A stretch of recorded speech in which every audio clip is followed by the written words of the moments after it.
성도 여러분 안녕하십니까? 네, 하나님께서 허락하신 이 귀한 안식일, 하나님께서 우리를 축복하시기 위해서 주신 시간입니다. 이 시간 동안 우리가 여러 가지 마음에 생각할 수 있고 또 여러 가지 할 수 있겠지만 그 무엇보다도 하나님을 더욱더 깊이 생각하고 하나님에 대한 사랑이, 그리고 하나님의 사랑이 우리 마음속에 가득한 시간이 되었으면 간절히 바랍니다. 네, 오늘 저희 로마서의 말씀을 저희 계속해서 공부하도록 하겠습니다. 로마서 8장의 말씀을 오늘 저희가 공부할 텐데요. 혹시 금요일에 오지 못하시는 분들을 위해서 말씀을 드립니다만, 저희가 계속해서 로마서 말씀을 다시 공부하고 있습니다. 지난주까지는 저희가 잠깐 동안 로마서를 벗어난 주제를 공부를 했습니다만, 이번 주부터 저희가 로마서를 계속 공부하고 있는데요. 여러분 가능하시다면 금요일 저녁에도 같이 참여하셔서 예배드릴 수 있으면 좋겠다는 생각이 듭니다. 그래서 연속성 있게 여러분께서 말씀을 공부하시기 위해서는 사실 금요일날 참석하시면 훨씬 좋겠다는 생각이 들기 때문에, 여러분 가능하시다면 여러분께서 금요일 날도 참석하셔서 말씀을 들으실 수 있으면 좋겠습니다. 오늘 저희가 공부할 말씀은 로마서 8장 18절부터 27절의 말씀인데요. 신약성경 257페이지입니다. 신약성경의 6번째 책인 로마서 말씀을 공부하고 있고요. 신약성경 257페이지 로마서 8장 18절부터 27절의 말씀을 공부하겠습니다.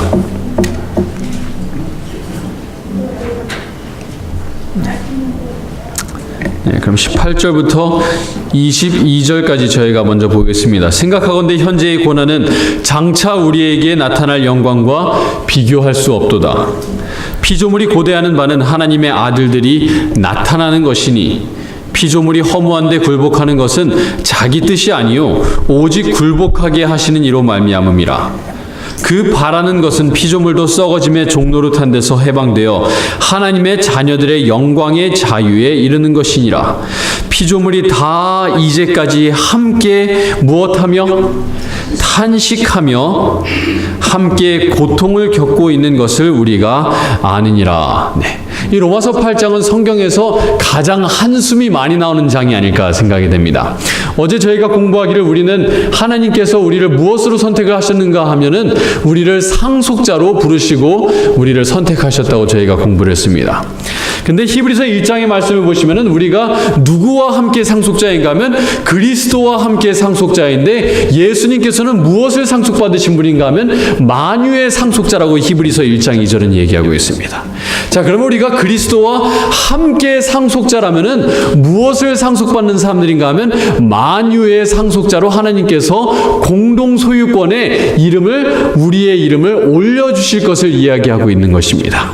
자, 근데 우리가 상속자로 훈련을 받기 위해서 하나님께서 만유의 상속자로 우리를 불러주셨는데, 그것에 대한 훈련으로 하나님께서 무엇을 허락을 하시는가 하면 우리가 삶 속에서 환난을 경험하는 것을 허락하신다는 것을 저희가 어제 저녁에 배웠습니다. 그래서 사도행전 14장 22절에는 말하기를 우리가 하늘에 들어가기 위해서는 환난을 경험하게 될 것이다. 모든 그리스도인들은 하늘나라에 들어가기 이전에 환난을 경험해야만 하늘나라에 들어갈 수 있다고 하나님께서 말씀해 주셨어요.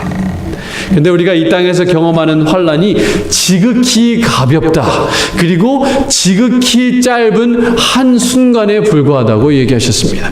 우리가 하늘에 들어가서 받을 많은 축복과 하나님께서 우리에게 주신 큰 상속에 비하면, 그리고 우리가 영원토록 살 것에 비하면은 이 땅에서 7, 80년, 90년, 100년 동안 살아가면서 경험하는 환난이, 경험하는 어려움이, 그리고 경험하는 힘든 모든 고생이 하늘에서 받을 영원한 상속, 그리고 영원한 상에 비하면 정말 아무것도 아님을 우리가 기억해야 된다고 저희가 공부했습니다.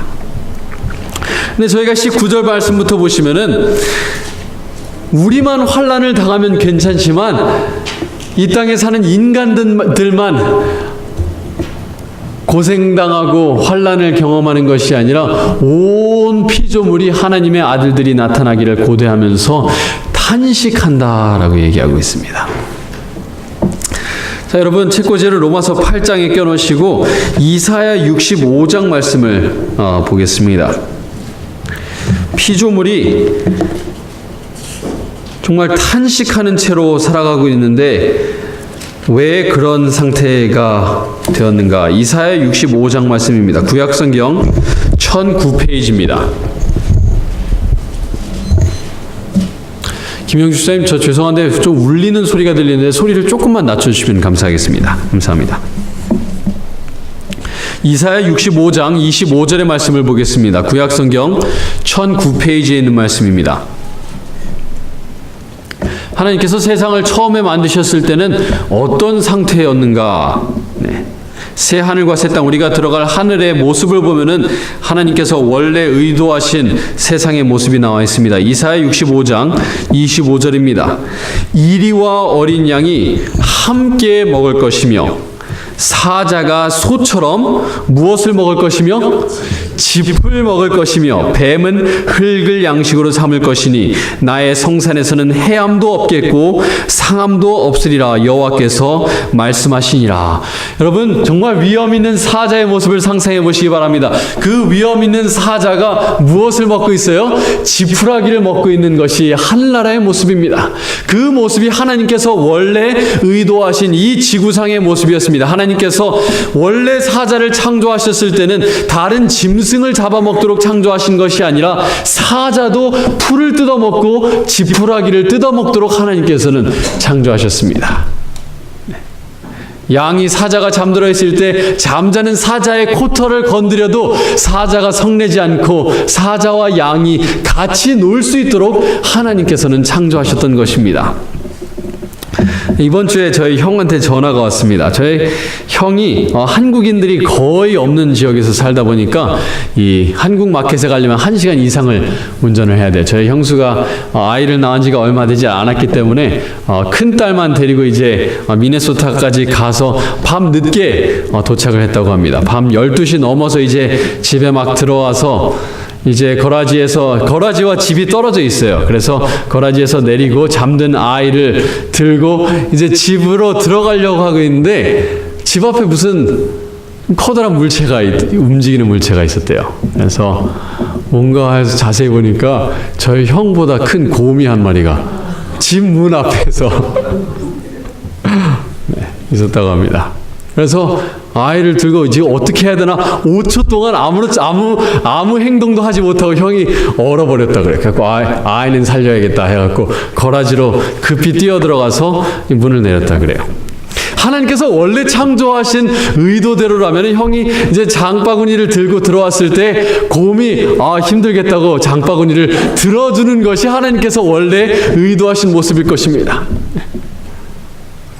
그런데 인간이 죄를 짓고 나서 온 인류만 변한 것이 아니라 온 피조물이 변해서 이 곰이 동면을 취하고 나서 배고파서 사람 사는 곳까지 먹을 것을 찾으러 오고 사람은 곰을 무서워하고 곰은 사람을 무서워하는 그런 처지에 우리가 살게 된 것입니다. 창세기 3장 말씀을 보겠습니다.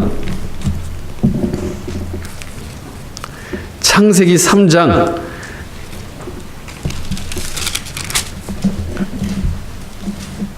17절 18절 말씀입니다.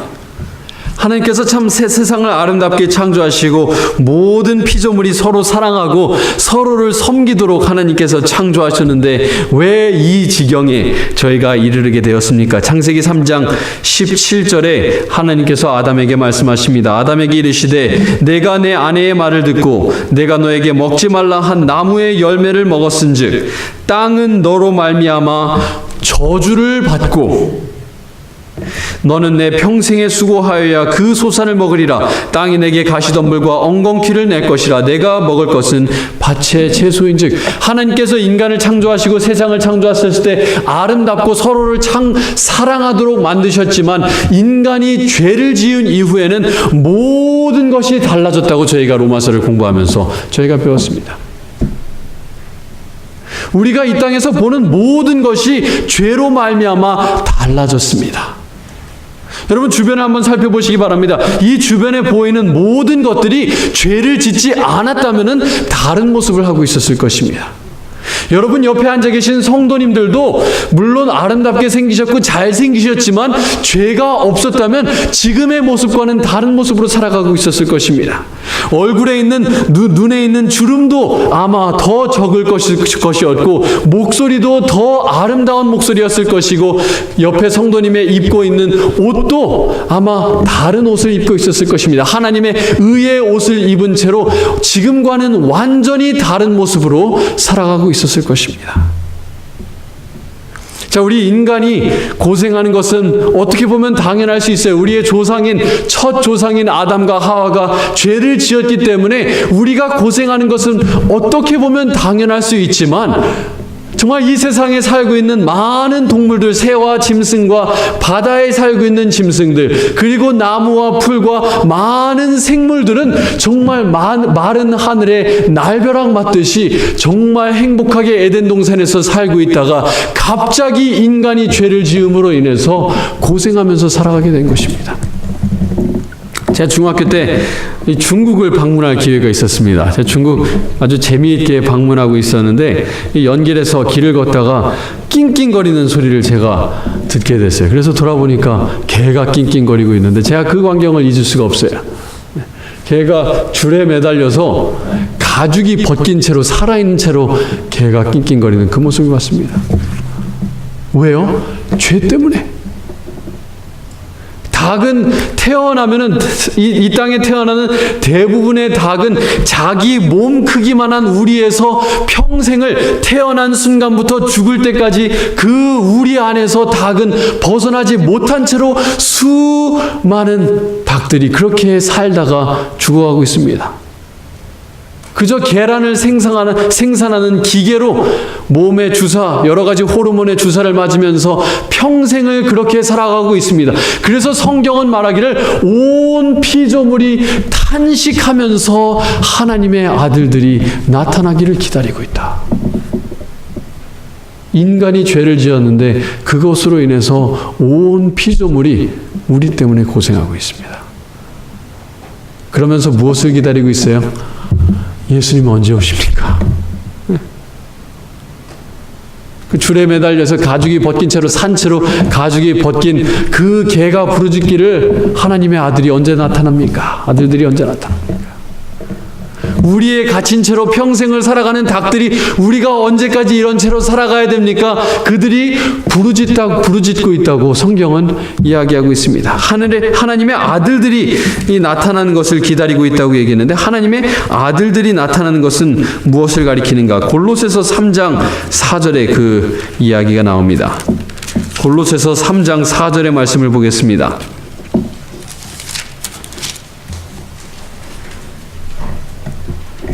하나님의 아들들이 나타나는 것을 온 피조물이 탄식하면서 한숨을 쉬면서 신음하며 기다리고 있다고 했는데 골로새서 3장 4절은 하나님의 아들들이 나타나는 사건에 대해서 이야기하고 있습니다.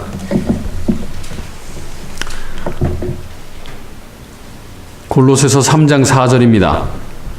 우리 생명이신 그리스도께서 나타나실 그때에 너희도 그와 함께 영광 중에 나타나리라. 네. 무엇에 대한 이야기입니까? 예수님께서 이 땅에 영광으로 다시 임하실 그때를 이야기하고 있습니다.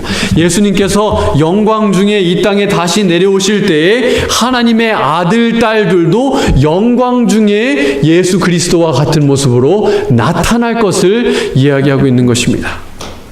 요한일서 3장 2절도 비슷한 말씀을 이야기하고 있습니다.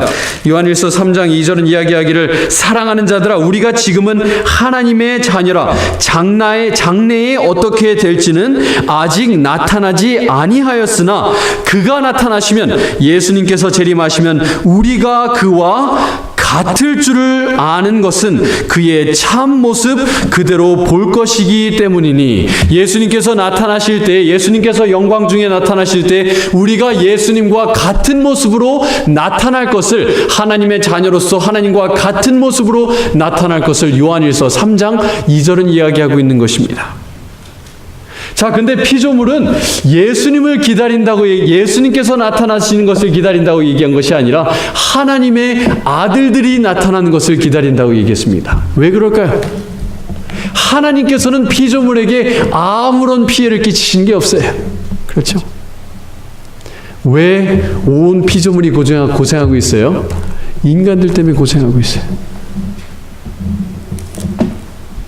하나님께서 영광 중에 다시 나타나실 때 우리 죄된 인간들이 변화하여서 하나님의 영광스러운 모습으로 변화한 그때에 온 피조물에게 피해를 끼쳤던 인간이 완전히 다른 모습으로 변모할 그때에 더 이상 피조물은 고생하지 않아도 되는 것입니다. 그때까지 온 피조물은 탄식하면서 하나님의 아들들이 나타날 것을 기다리고 있는 것입니다. 다시 로마서 8장의 말씀으로 돌아가겠습니다. 여러분께서 책꽂이를 꽂아 놓으신 로마서 8장 22절 보겠습니다.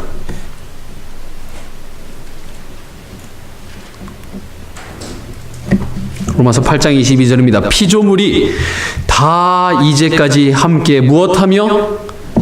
탄식하며. 이 탄식의 다른 단어는 한숨을 쉬다 혹은 신음하다라는 표현입니다. 근데 여기서 19절에는 피조물이 고대하고 있다. 하나님의 아들들이 오는 것을 고대한다라고 했는데 이 고대한다라는 단어는 원어를 보시면 무슨 뜻인가 하면 목을 내밀고 목을 쭉 뻗고 기다린다라는 단어입니다. 고대하다가. 네.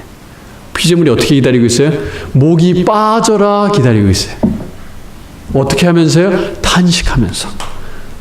그저 한숨만 내쉬면서 언제 이게 끝나나, 이 고생이 끝나나. 자, 근데 피조물만 탄식하는 것이 아닙니다. 23절 말씀 보겠습니다.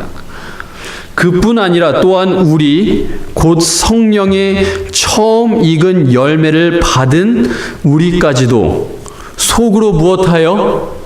탄식하여 양자 될 것 우리 몸속의 속량을 기다리느니라. 우리가 소망으로 구원을 얻었음에 보이는 소망이 소망이 아니니 보는 것을 누가 바라리요. 만일 우리가 보지 못하는 것을 바라면 참음으로 기다릴지니라. 인간 때문에, 죄된 인간 때문에 온 피조물이 고생하면서 탄식하면서 한숨 쉬면서 신음하면서 예수님의 다시 오심을 기다리기도 하지만 그리스도인들도 물론 그리스도인도 즐거워하면서 살아가야겠지만 안타깝게도 이 세상에 살아가면서 어떻게 살아가는가 하면 탄식하면서 살아갑니다. 성령의 처음 익은 열매를 받은 우리도 속으로 탄식하면서 양자 될 것을 기다린다라고 얘기하고 있습니다. 자, 여러분, 우리가 이미 하나님의 자녀입니까? 하나님의 자녀가 아직 안 되었습니까?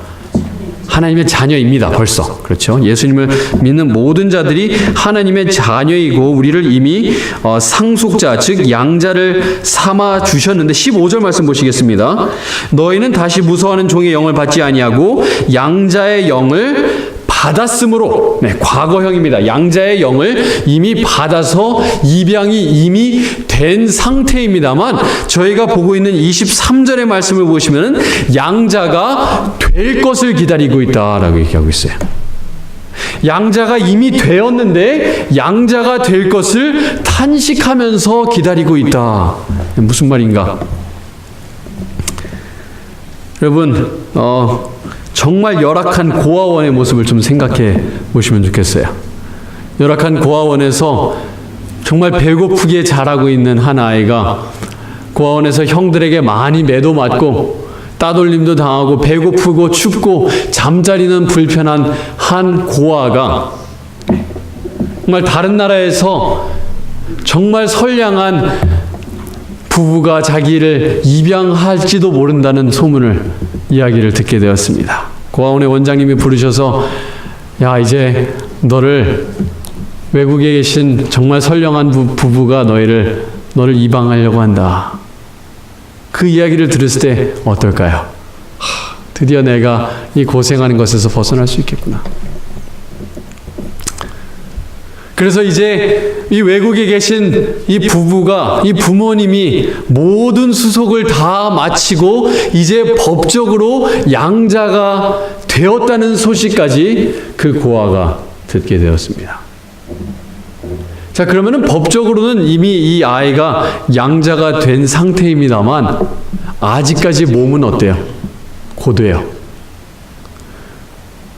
부모님이 계신 외국에 가서 그 집에 살기 전까지는 그 아이가 형들에게 계속해서 매도 맞기도 하고 배도 계속해서 고프고 몸은 춥고 잠자리는 불편한 그 고아원에서 살아가고 있는 그 아이가 비록 이제 미래에는 앞으로는 정말 사랑하는 부모님의 품속에서 살아갈 것을 알고 기대하고 정말 신이 나고 희망이 가득한 마음이 있음에도 불구하고 그의 몸은 맞으면서 배고파하면서 추워하면서 몸은 불편해하면서 양자가 될 것을 기다리고 있는 것을 성경은 얘기하고 있는 것입니다.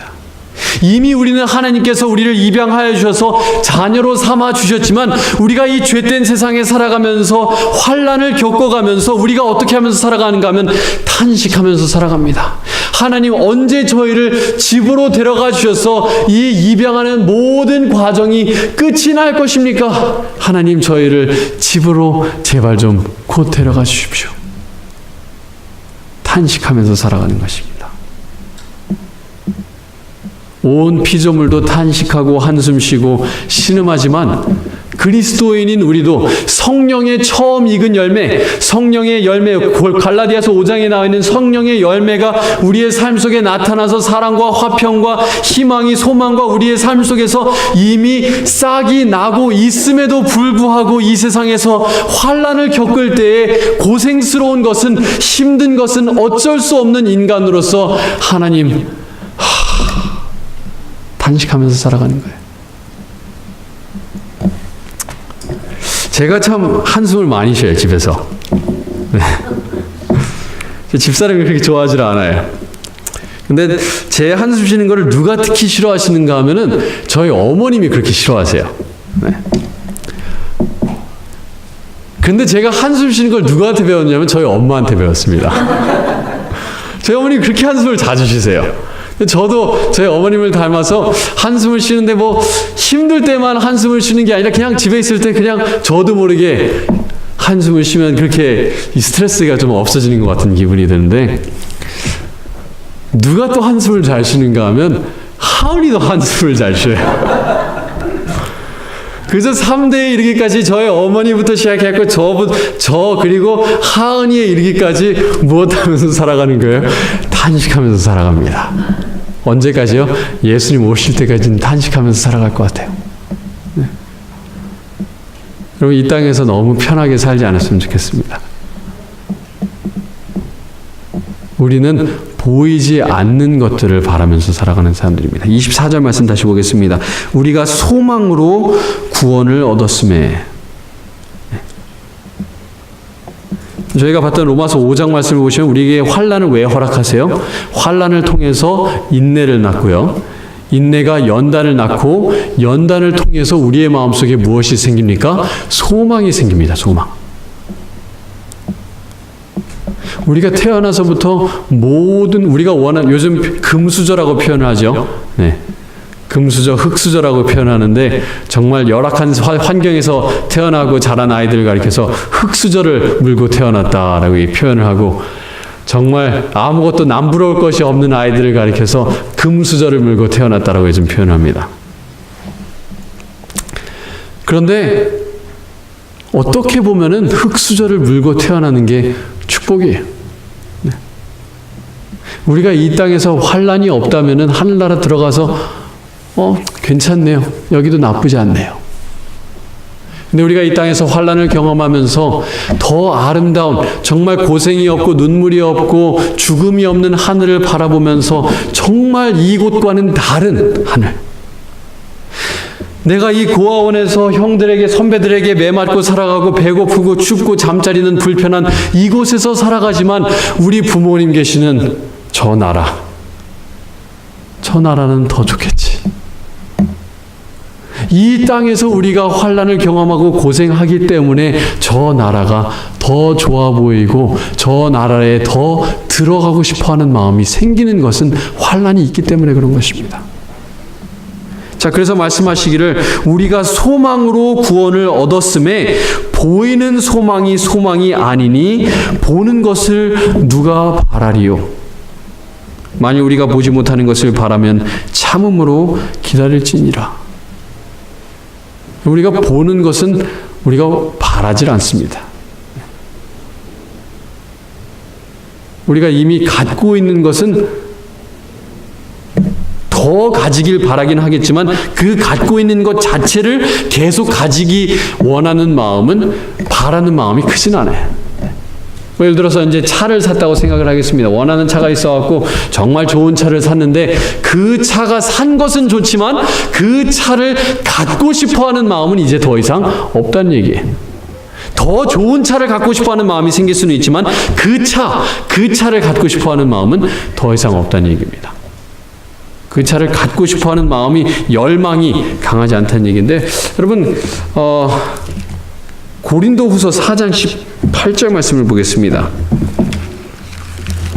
이 보이는 것과 보이지 않는 것에 대해서 고린도후서 4장 18절은 이렇게 얘기합니다. 왜 우리가 보이지 않는 것을 소망하면서 살아가야 되는가? 고린도후서 4장 18절에 그 답이 나와 있습니다. 고린도서 4장 18절 우리가 주목하는 것은 보이는 것이 아니요 보이지 않는 것이니 보이는 것은 얼마 동안이요? 잠깐이요. 보이지 않는 것은 얼마 동안이라? 영원함이라. 여러분 다시 한번 주의를 한번 살펴보시기 바랍니다. 여러분 주변에 있는 모든 것들이 언젠가는 다 사라져버릴 것들입니다. 생각해 보세요. 여러분 집에 있는 모든 것, 지금 이 주위를 둘러봐도 이 주위에 있는 모든 것들은 언젠가는 다 사라져버릴 것들입니다. 내 옆에 앉아있는 사람 말고는 다 없어져 버릴 것들이에요. 이 옆에 앉아있는 사람조차도 예수님 오시면은 다른 모습으로 변화될 사람들입니다. 언젠가는 사라져버릴 이 것들에 우리가 집착하면서 살아가면 안 돼요. 그렇기 때문에. 정말 영원한 것들은 우리 눈에 지금 보이지 않습니다. 그래서 혹시 이 땅에 살아가시면서 힘들더라도 그리고 이 세상에 살아가면서 세상 것들에 대한 욕심이 드시더라도 여러분께서 그 마음을 꾹꾹 눌러 담으시고 여러분께서 그 마음을 죽이시면서 하늘을 바라보시면서 보이지 않는 것을 바라보시면서 살아가야 되는 이유는 그런 것들이 영원하고 그런 것들이 결국에는 상관이 있는 것들이기 때문에 그래요. 우리가 이 땅에 살아가는 것이 길게 느껴질 수 있어요. 70년, 80년, 90년, 100년 살아가면서 그 100년이 길게 느껴질 수도 있지만 하늘에서 1000년, 만년, 100년, 100만 년, 1억 년, 수조 년을 살아가다 보면은 이 땅에서의 100년이라는 시간은 정말 그보다 짧게 느껴질 수가 없을 거예요. 근데 이 땅에서 아둥바둥하면서 이 땅에 있는 것이 모든 것이냐, 이 땅에서 성공하는 것이 모든 것이냐 우리 살아갈 필요 없이 그저 하늘의 것, 영원한 것들을 우리가 얻을 수만 있다면 이 땅에서 성공은 우리가 얻지 않아도 아무런 상관없습니다. 자, 다시 로마서 말씀 돌아보겠습니다.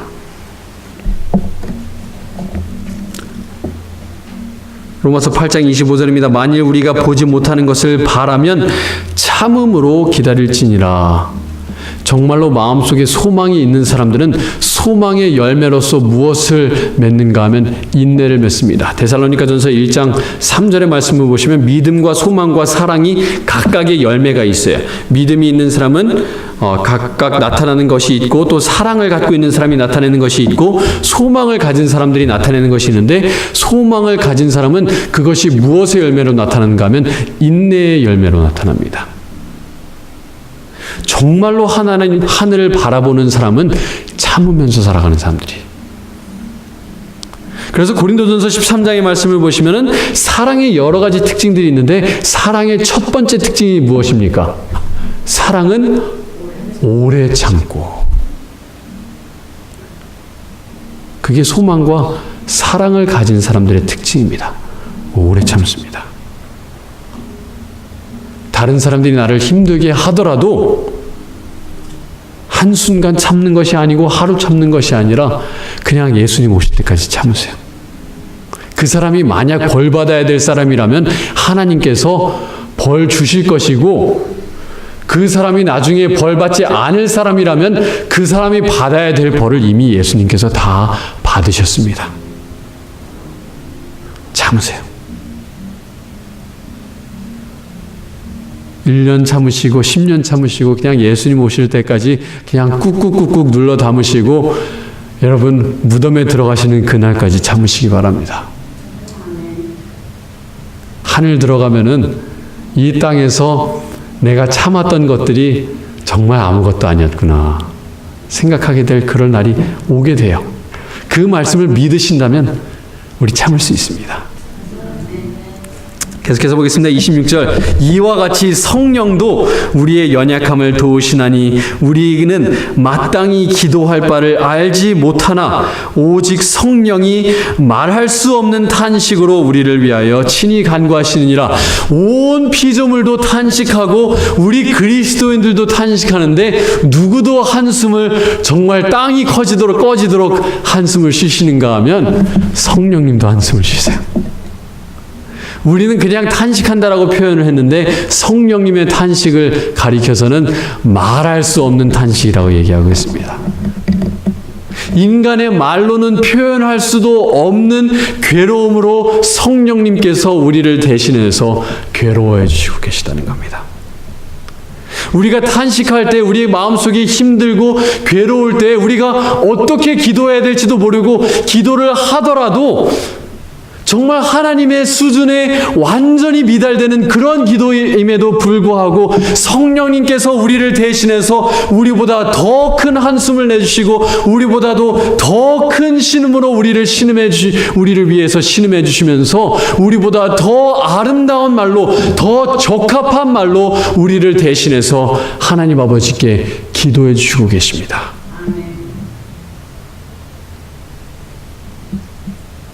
정말 우리의 기도하는 말이 정말 하나님께는 보잘것없는 정말 수준 미단의 기도입니다. 하나님의 뜻과는 완전히 어긋난 기도일 수도 있어요.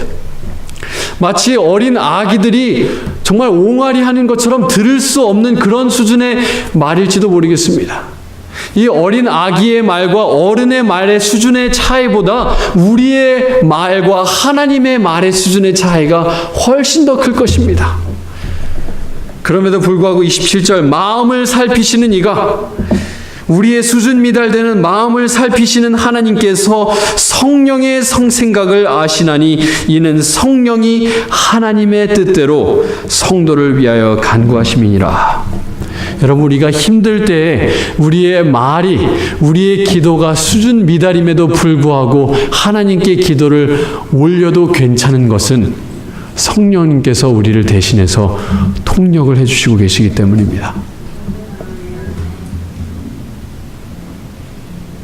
우리의 부족한 마음, 우리의 부족한 기도, 우리의 부족한 말임에도 불구하고 하나님과 같은 마음을 가지고 계신 성령님께서 하나님의 뜻과 완전히 부합되는 기도를 우리를 대신해서 드려주시기 때문에 하나님께서 그 기도를 들어주셔서 28절의 일이 일어날 수 있는 거예요. 28절에 하나님을 사랑하는 모든 사람에게는 모든 것이 합력해서 무엇을 이룹니까? 선을 이루어요. 왜요?